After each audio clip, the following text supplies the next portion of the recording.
Akira Toriyama's Sandland has spent the last year solidifying itself as the ideal blueprint that future one-shot or single-volume manga adaptations should follow.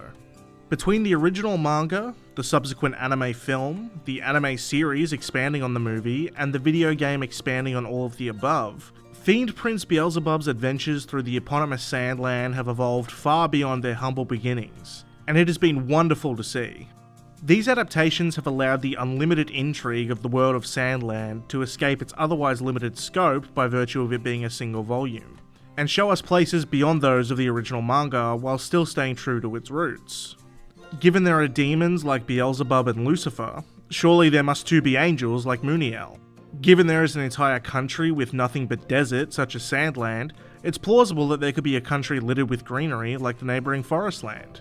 It is particularly inspired to make the two countries share a history that revolves around Aquanium, as it immediately builds upon the established threat of the substance, immediately gives Rao a vested interest given his backstory, and allows his friendship with Beelzebub to draw the protagonist into yet another journey, all without feeling like a contrived and poorly justified second act.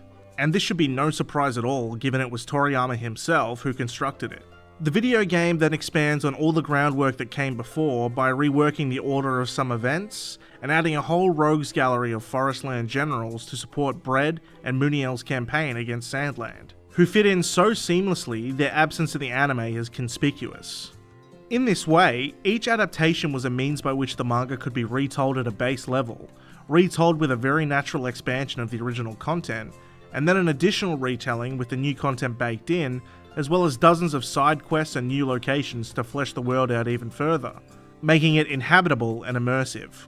The benefit of this is that one IP is reaching across several, potentially mutually exclusive consumer pools, ensuring that there is a way for the audience to engage with Sandland as they see fit.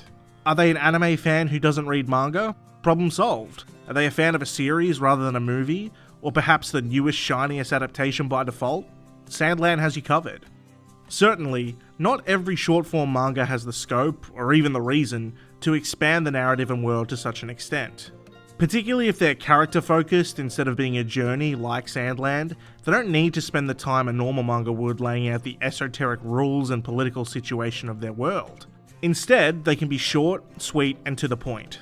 Though it is interesting to note that sometimes, as is the case with something like Hirohiko Araki's Dead Man's Questions, the shorter stories themselves can be the vehicle by which a universe is expanded. In this case, taking the established canon and characters of JoJo's Bizarre Adventure, and exploring the after effects of Part 4's final battle. In a recent example, One Piece author Eiichiro Oda had his one-shot Monsters adapted into Monsters 103 Mercies Dragon Damnation on Netflix. The original manga for Monsters released in 1994, almost 3 full years before One Piece officially started.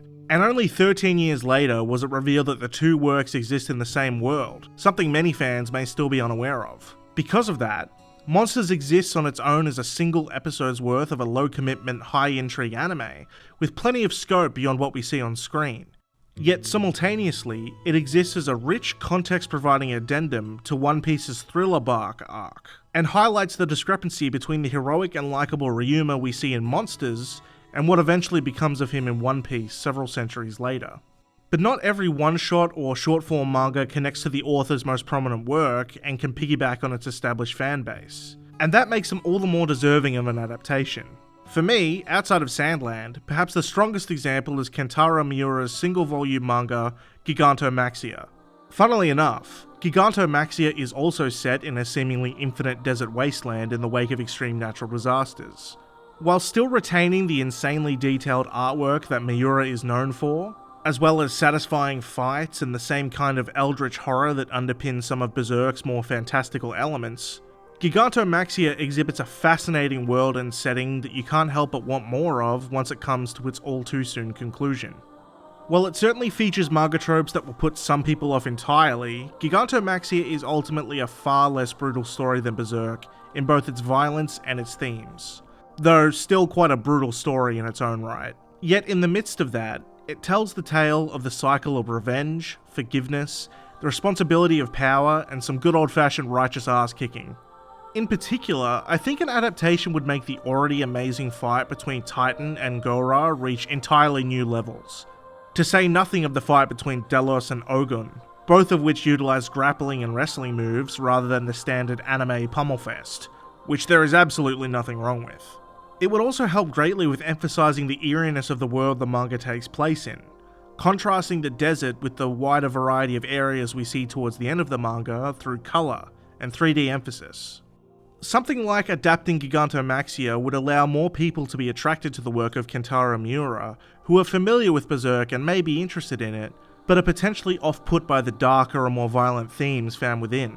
In this same way, the comprehensiveness of Sandland's adaptation means that people who may be interested in Toriyama's art and world building are able to do so totally divorced from the preconceived notions they may have about Dragon Ball, and with a substantially lower episode count. Of course, now that both of these legendary artists have passed away, it becomes all the more important to ensure that their legacy is as accessible as possible, as there are legions of dedicated fans the world over, and plenty more who are just waiting to turn into fans. In the case of Sandland, Toriyama was directly involved with the additional content, so we can consider it as canon as the original work in a sense. However, if a Giganto Maxia adaptation, or really any adaptation of a deceased mangaka were to be made, it would become much more fraught, and I would gladly welcome restraint in how they would be adapted.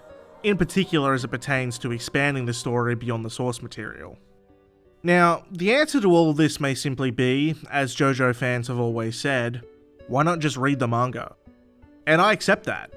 I think that people should, to some extent, be willing to go outside of their comfort zone to meet art where it's at, even if it comes in an unfamiliar or uncomfortable form. I think people who staunchly only watch anime should try manga. I think that people who only watch anime dubs should try out subbed anime, because the likelihood of inadvertently avoiding wonderful pieces of art by not branching out is incredibly high. But as I've laid out in this video, adaptations create a wonderful opportunity to refine pre-existing details of the source material, add new and exciting features to the work, or in the case of monsters and Dead Man's Questions, can even expand the worlds of the mainline works that they branch from, and I definitely don't want to discount that.